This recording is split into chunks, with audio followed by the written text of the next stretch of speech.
Over the last several days, the United States has been responding to events as they unfold in Ukraine. Now, throughout this crisis, we have been very clear about one fundamental principle.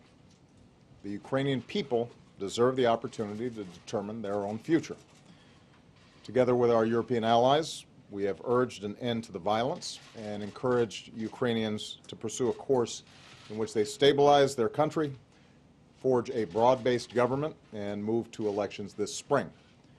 I also spoke several days ago with President Putin, and my administration has been in daily communication with Russian officials.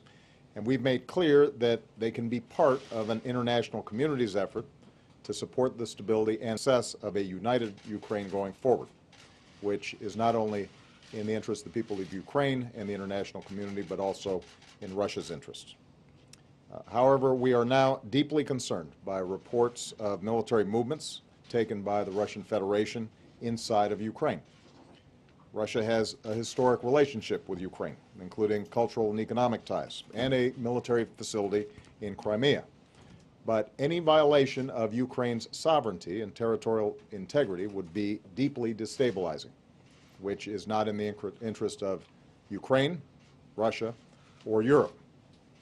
It would represent a profound interference in matters that must be determined by the Ukrainian people.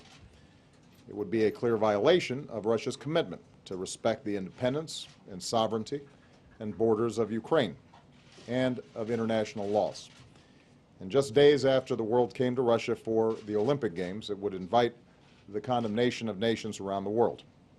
And indeed, the United States will stand with the international community in affirming that there will be costs for any military intervention in Ukraine. The events of the past several months remind us of how difficult democracy can be in a country with deep divisions.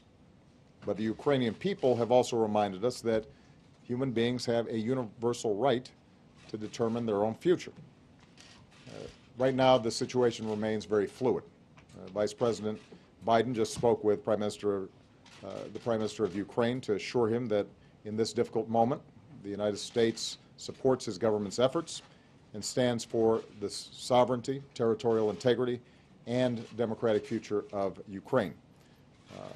I also commend the Ukrainian government's restraint and its commitment to uphold its international obligations. We will continue to coordinate closely with our European allies. We will continue to communicate directly with the Russian government, and we will continue to keep all of you in the press corps and the American people informed as events develop. Thanks very much.